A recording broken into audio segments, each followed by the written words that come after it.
ศาลสหรัฐสั่งยกเลิกนโยบายของทรัมป์ที่ระงับวีซ่า75ประเทศลาวยื่นวีซ่าไปอเมริกาได้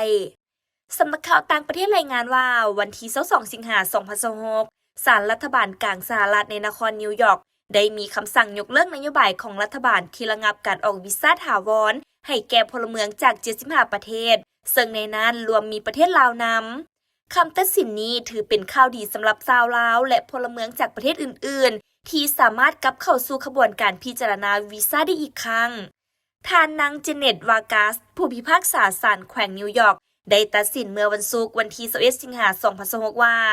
นโยบายที่ประกาศใช้ในเดือนมังกรโดยรัฐมนตรีกระทรวงการต่างประเทศท่านมาโกรูบิโอนั้นขัดต่อกฎหมายอย่างชัดเจนและใช้อำนาจเกินขอบเขตที่กฎหมายคนเข้าเมืองกำหนดไว้คำตัดสินนี้เห็นให้การปฏิเสธวีซ่าที่เคยอิงใส่นโยบาย75ประเทศดังกล่าวเป็นโมฆะกระทรวงการต่างประเทศสหรัฐจะต้องกลับมาพิจารณาคำร้องขอวีซ่าย้ายถิ่นฐานเช่นวีซ่าแต่งงานวีซ่าครอบครัวหรือวีซ่าเฮ็ดเวียกถาวรตามขั้นตอนปกติหมายความว่าชาวลาวที่เคยได้รับผลกระทบจากการประกาศระงับวีซ่าในช่วงต้นปี2026จะสามารถดำเนินการต่อได้นอกนี้ศาลระบุว่าการห้ามออกวีซ่าโดยอิงใส่สัญชาติแบบเหมารวมนั้นเป็นการละเมิดกฎหมายคนเข้าเมืองและสัญชาติปี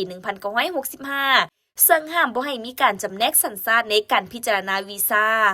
การตัดสินใจให้วีซ่าต้องขึ้นกับการพิจารณาเป็นรายบุคคลของเจ้าหน้าที่กงสุลซึ่งนโยบายนี้เคยถูกนำมาใช้ในเดือนมังกรปี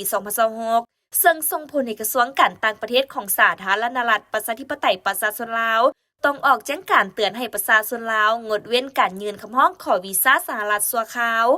โดยทางการสหรัฐเคยอ้างว่าพลเมืองจาก75ประเทศดังกล่าวมีความเสี่ยงที่จะเข้าไปเพิ่งพาสวัสดิการของรัฐการยกเลิกนโยบายในครั้งนี้จึงถือเป็นการปลดล็อกข้อจำกัดสำคัญสำหรับผู้ที่ต้องการเดินทางไปตั้งถิ่นฐานในสหรัฐอเมริกา